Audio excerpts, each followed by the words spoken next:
It's Wednesday, April 8. This is the news on PBCJ. I'm Carol Francis. As of Wednesday morning, Jamaica has 63 confirmed cases of the coronavirus COVID-19. Health and Wellness Minister Dr. Christopher Tufton gave the update during a press conference at the Ministry of Health and Wellness on Tuesday. There are now 63 confirmed cases of COVID-19 in Jamaica, which means that we have had 4 additional positive cases since the last announcement.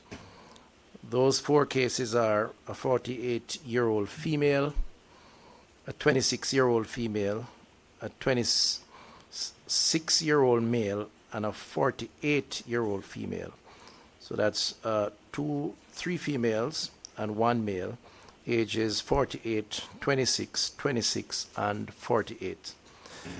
The new cases, all of whom are contacts of a confirmed case from Kingston and St. Andrew, brings to 30 the number of imported cases, 22 the number of import-related cases, and 11 the number of cases under investigation. 3 patients have died from the virus. 9 have fully recovered. The reporting of the confirmed cases remains fluid, and the numbers could increase before the end of the day. The current all-island nightly curfews will be extended, so says Prime Minister Andrew Holness. The 7-day curfew, which was originally scheduled to end today, Wednesday, April 8, was instituted by the Prime Minister in response to the growing cases of COVID-19 across the island. In a statement, Prime Minister Andrew Holness says other measures currently being used to address the COVID-19 pandemic, including work from home and closure of the island's borders, will also be extended in accordance to the Disaster Risk Management Act. And a probe will be conducted into allegations that a local hospital has violated the government's COVID-19 treatment guidelines by using the drug hydroxychloroquine to treat patients with the novel coronavirus. Marlon Samuels tells us more. Opposition spokesperson on health, Dr. Morris Guy, spoke of the allegations during Tuesday's digital meeting of the Special Select Committee of Parliament on COVID-19. We can ask the CMO to look at what is happening at Maypen Hospital as it relates to the question I asked a while ago, because patients have been getting that. And you need to have a discussion with your team, because you cannot have a situation where the team is acting on its own volition in terms of doing a trial without approval from the CMO or the ministry. According to Chief Medical Officer Dr. Jacqueline Biswesor-McKenzie, the ministry made no such recommendation. Health and Wellness Minister Dr. Christopher Tufton says the matter will be investigated. I know, take note of that, member, to follow up on that. Please. We'll have to check to validate that, however, member. Hydroxychloroquine is typically used in the treatment of lupus, rheumatoid arthritis, and malaria. Reporting for the news on PBCJ, I am Marlon Samuels. Chief Medical Officer Dr. Jacqueline Biswesor-McKenzie says Jamaicans should not stigmatize persons affected by COVID-19. Her warning comes even as the country braces for community spread of the novel coronavirus. Gabriel Thompson reports. We do want to prepare the public. We want to prepare them for the fact that we are going to have positive cases that are going to be isolated at home, because as time goes by, and we're getting there very quickly, because if we don't, a field hospital is in our plan. However, that may take some time to realize. And our priority really has to be that the sicker persons who really need to be in hospital are the ones that are accessing that kind of facility. We do have quite a right now, because in the early stages, our recommendation has, of course, would have been that everybody that you pick it up with put them together somewhere so that we contain the disease as much as possible. As we get more and more spread, you're going to find that we're not able to have the very mildly symptomatic ones in hospital. And so we're going to have to change. And we're gradually making that change so that, we can condition persons to accept that.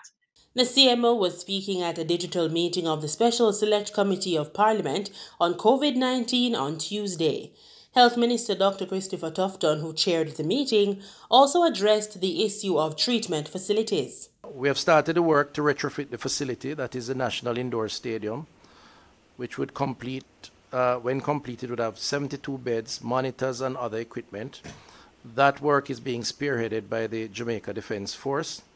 We're currently in the process of sensitizing staff, including on the subject of fit shifting if the need arises. The goal is to have only those who are mildly affected by COVID-19 be treated at that facility, and we anticipate that the facility will be up and ready in the coming weeks, in 2 to 3 weeks. In the meantime, it was disclosed that up to April 6, 8 people have recovered from COVID-19 and have been discharged, while there were 43 people in isolation in hospital, 10 who were asymptomatic and 2 critically ill. For the news on PBCJ, I'm Gabrielle Thompson. Opposition leader Dr. Peter Phillips underwent complete and successful surgical removal of stage 3 curable colon cancer on March 23. Dr. Phillips is now recovering comfortably at home. Dr. Phillips will reportedly need further preventative treatment in the form of chemotherapy over the next few months as an outpatient as he continues his public duties. Dr. Phillips's medical and surgical teams are reportedly optimistic of complete remission based on the worldwide experience of managing this stage. By this, many of you would have heard that I had a medical procedure done a couple of weeks ago. I am home now and I am on the road to recovery. The fact is that a few weeks ago, just before the budget debate, having completed my annual medical examination, the doctors discovered an anomaly, as they call it, and figured that we needed to move rapidly, particularly because the COVID crisis was upon us as a country. They did the surgery is successful, I am now at home, and I am in full recovery mode. I really want to take the opportunity today to say thanks to all of the health workers. I have a great team of professionals up at the University Hospital young people, talented people, professional people who gave of their best and really assisted my recovery. And I want to say thanks to them. We need to give them a country equal to their talent, skill, and professionalism. And the truth is, we rushed all of this because we weren't certain how the COVID situation was going to turn out. And I really want to urge all of you to take the COVID-19 crisis seriously. Remember, wash your hands regularly, wear your masks, maintain social distancing, because we want to see all Jamaica get through this problem. He will remain on leave for the next 2 weeks. China's Wuhan city is set to end its 76 days lockdown this week.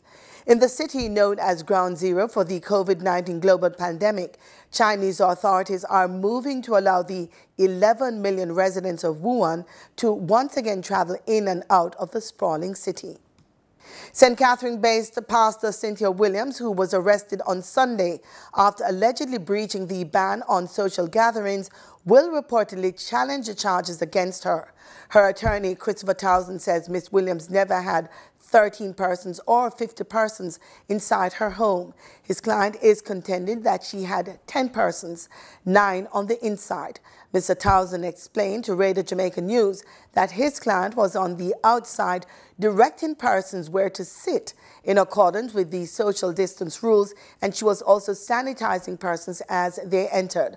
Pastor Williams is accused of breaching the ban after more than 50 persons were reportedly found at her house during a prayer meeting on Sunday. Those who breach the disaster risk management order could be fined up to $1 million and face imprisonment of up to 1 year. Some cane farmers in St. Thomas are concerned about their exclusion from the list of beneficiaries of the $200 million allocated by the government to assist those who have been negatively affected by the closure of the Golden Grove Sugar Factory. A payment exercise last Friday saw roughly 150 former factory workers, sugar farmers and cane cutters being compensated for the now closed factory. According to the government, the cash payment is to be followed by the provision of seeds, fertilizers, parcels of land and other forms of input. However, a number of farmers and workers are not pleased that they have not benefited from the compensation scheme. We don't know Agwan, chain man, scrap man, tractor driver, no money for we. So we don't know. Mechanic man, no money for we. We are the cane cutter, they actually work the same way now. And I mean, if we don't change the car, then we can come in. You can't, you know what I mean? So, we don't know. Working with bursting, Raymond Shaw. Don't get any money and come at the factory gate standing up and them say, no, we name no dep on the list. So we want to find out how we feel name no dep on the list. So we work night and day sending sugar cane. Chain man no get none, scrapper man no get none, driver no get none. And the man we work with in the garage no get any money. So we want to know what going on because we can't go home back. Because them say corona out and we have to get money to go home back for we can isolate ourselves in our house. Yes. So we don't want to get some money today. Else things are going where they might expect. Now go on good where they might expect because we don't have no money, we not go nice. Chairman of the All Ireland Jamaica Cane Farmers Association, Alan Rickards, was on hand and spoke to the issue. There are some workers, not cane cutters, other workers who were employed to burst in. And they are wanting to know why is it they are not being paid? Fact is that there are other people who are being paid and they rightly want to know why they are not being paid. Well, I have undertaken to find out inside of this week because the permanent secretary was here and I'm going to be meeting with him this week and to find out what is the reason why some workers, those who were employed to burst in, are not being paid here today. And if they are to be paid, when are they to be paid? Former workers who have not received compensation have written to the Agriculture Ministry for an explanation. And time now for our Living Healthy report with Simone Absalom.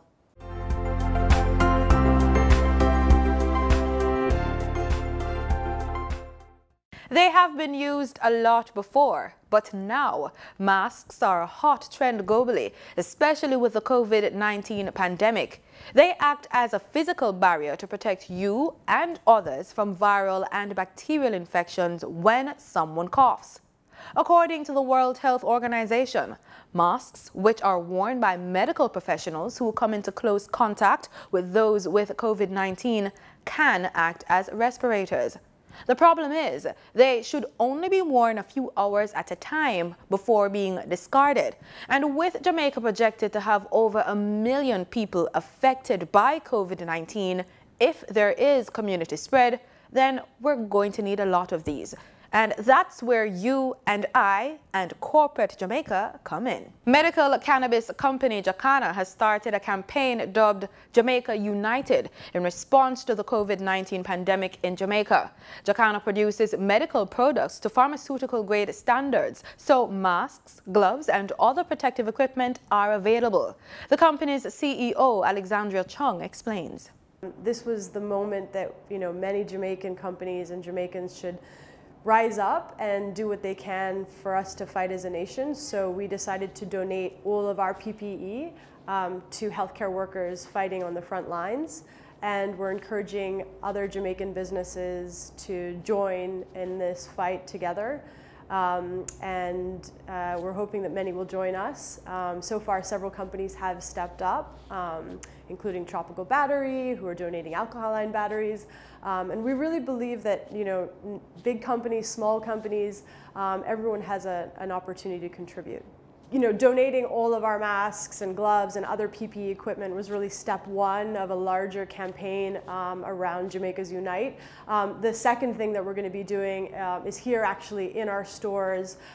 With every single purchase made here at Jacana, whether it's online, on the phone, or coming in and collecting curbside, your purchase will go to donating another mask to a healthcare worker on the front line.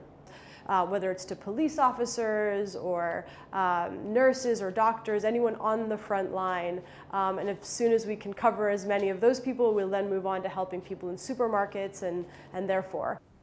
Sanitization has always been a part of the daily routine for the Jacana staff. What we have done is really to obviously upgrade that, following the Ministry of Health and Wellness's guidelines and ensuring that those that can work from home have been working from home for the last 3.5 weeks. Jacana's 100-acre farm is located in the hills of St. Anne.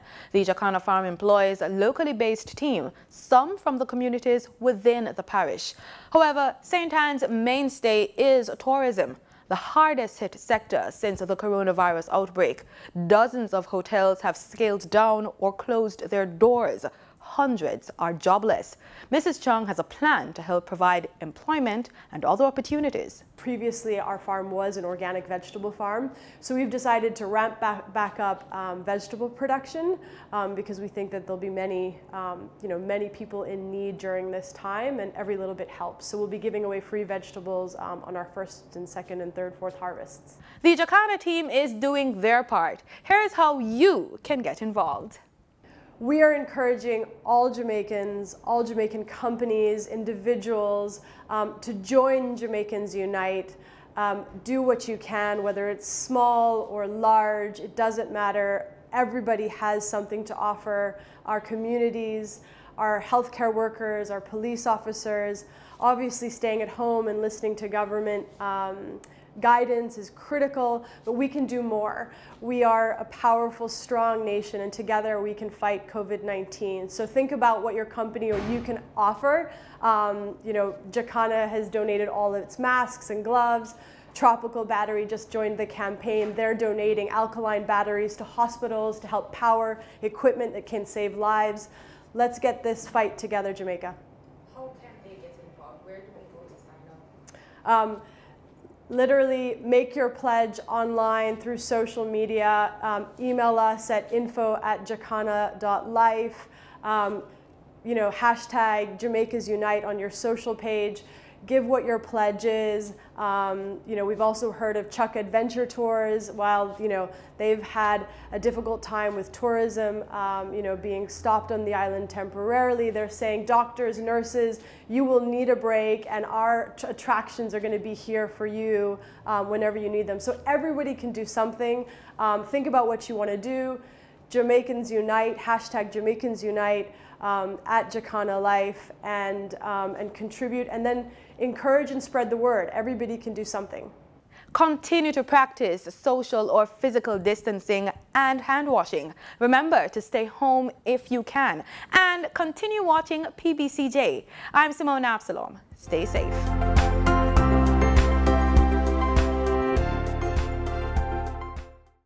And it's time now for your business report with Gabrielle Thompson.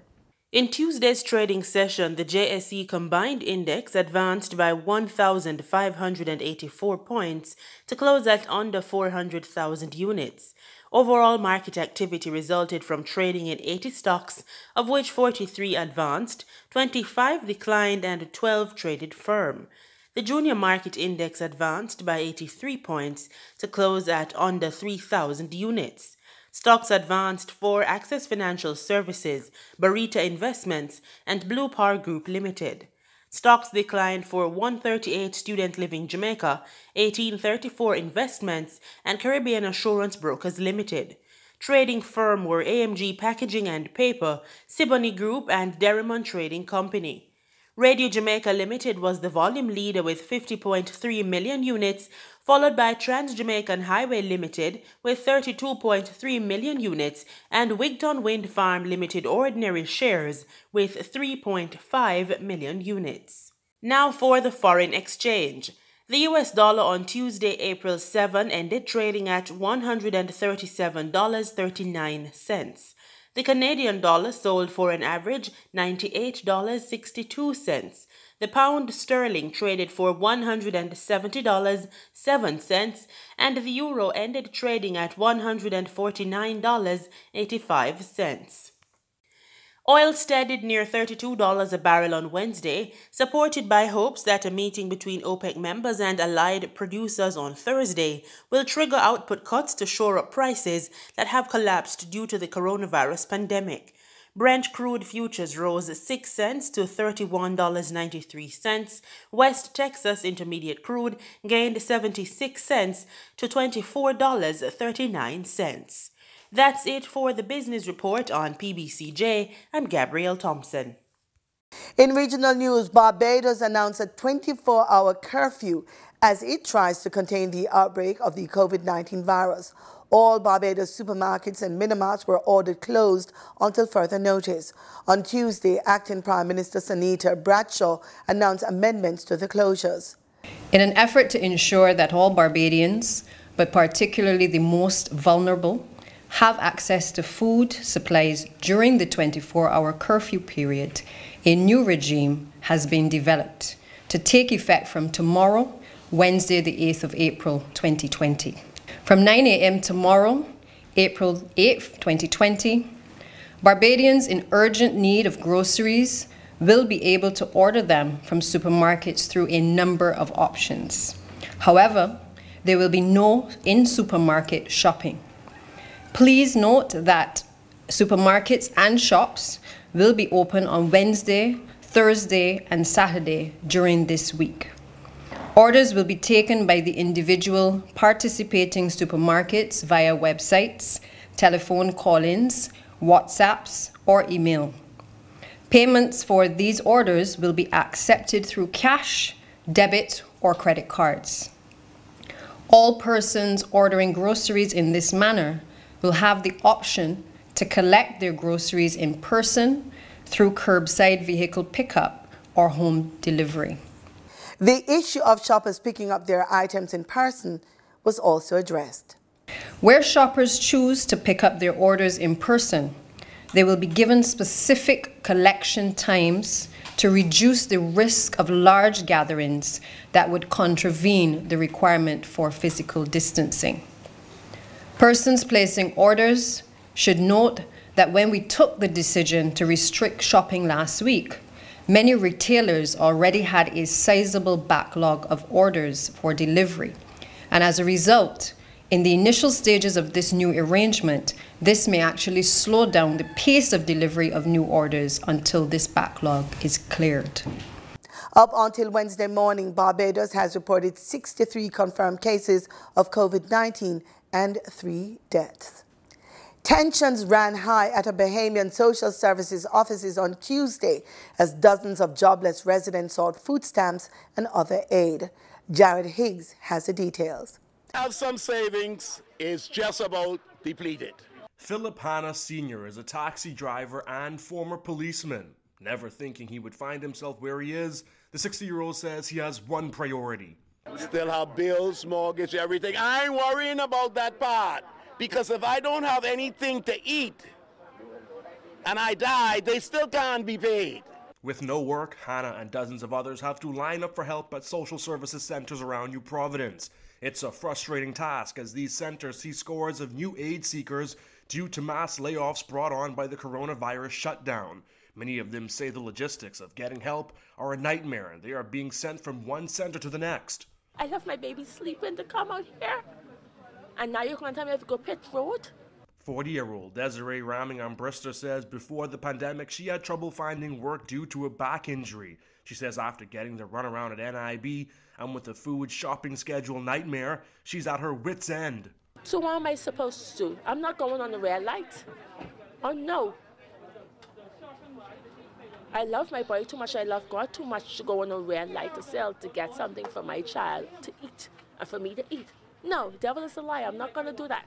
Now, the stories of financial struggle are widespread. Many people at the social services center we visited say they just need food to eat. Plenty of people have food to eat, don't have food to eat. And the people I'm hearing, the people cry. It can get scary. It can get scary. I need assistance with rent, grocery. You got people out here who get but 5 children, and the children them got to eat. I have 5 kids. All of them depending on you, of course. Yes, sir. All of them depending on me. All. So I need that thing. We need to get our government, get some type of MP, some type of representative out here. Help us, assist us, because this right here is ridiculous. Reporting for our news, I'm Jared Higgs. And still in the Bahamas, grocery shopping hours have been extended to 10 p.m. through Thursday, according to the island's Prime Minister, Dr. Hubert Minnis. My and the government responsibility to save lives and save as many lives as possible. Minnis said heading to and from Cabinet meeting Tuesday, he noticed the long lines outside grocery stores, some that went from building to building, block to block.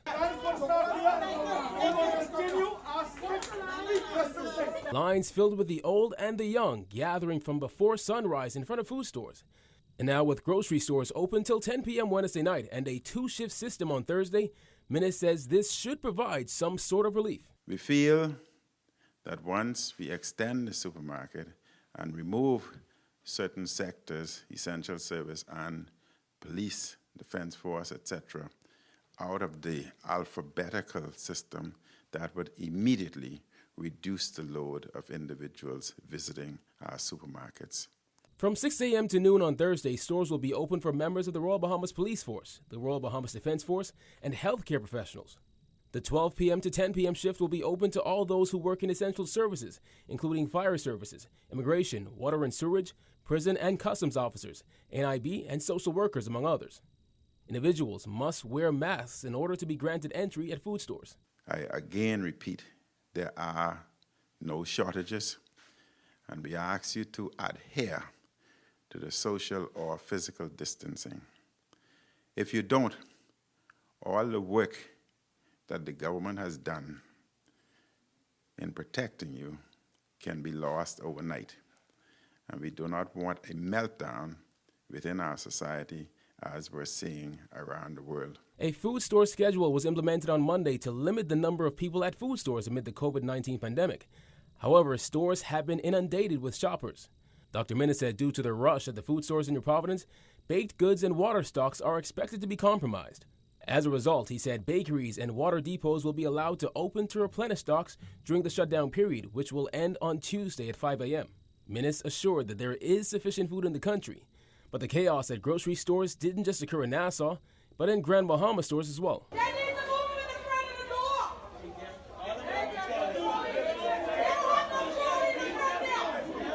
It would be very helpful if you were to compile your shopping list in advance.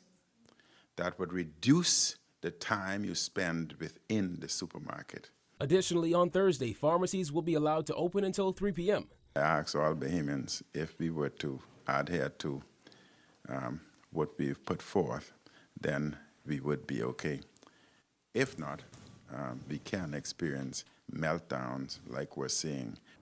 The Guyana Elections Commission, GECOM, says it will be proceeding with a recount of the ballots cast in the March 2 general and regional elections. Plans are also in place to request the return of a high-level CARICOM team to give credibility to the recount. Alex Rodney of InfoHub has the details. Though not in a supervisory role, the Commission believes that the team's presence will give credibility to the process. GECOM Commissioner Vincent Alexander said Monday that the agency will be soliciting the return of members of the team who, after spending 4 days in Guyana last month, returned to their respective countries following the filing of an injunction against the initial recount. The idea is to see if we can still get CARICOM involvement, not as supervising the count, but as a presence that can give some credibility and validation to what GECOM does. Will the Commission be regional, or will request we made for the Ministry of Foreign Affairs to reach out? I think the Commission will be reaching out. Whether they do it through Foreign Affairs or directly is another matter, but I think the initiative comes from the Commission. We have decided today that our preference in terms of an external body to give some validation that it's CARICOM. The elections body met on Monday to finalize the modalities for the recount. Chief Elections Officer Keith Lowenfield has been tasked with drafting the official document for the process. Along with the recount of the ballots, we will be doing the normal things done at a polling station when you're counting. So all of the issues of reject ballots, frauds, of stamps not being put on the papers, all of those things will come up for review. GCOM will be moving ahead with the national recount of votes on its own after the appeal court ruled on Sunday that it should not allow outside forces to interfere with its constitutionally mandated responsibility. President David Granger last month had requested from CARICOM's chair, the Honorable Mayor Motley, for the body to supervise a national recount of all votes cast in Guyana's March 2, 2020 general and regional elections. The head of state was seeking to bring to an end any doubts about the legitimacy of the results. For InfoHub, Alexis Rodney. And in sports, Qatar and Russia hit back at allegations of bribery after U.S. prosecutors accused them of paying millions in bribes for the rights to host the 2018 and 2022 tournaments. According to U.S. Justice Department documents released Monday, FIFA officials received bribes to vote in favor of awarding the 2018 World Cup to Russia and the 2022 tournament to Qatar. Doha has strongly denied the allegations contained within the court papers, while the Kremlin said, quote, it absolutely legally got the right, end quote, to host the 2018 global football spectacle. The U.S. legal action is linked to a wide-ranging 2015 corruption scandal that left world governing body FIFA in turmoil and led to the downfall of then-President Sepp Blatter.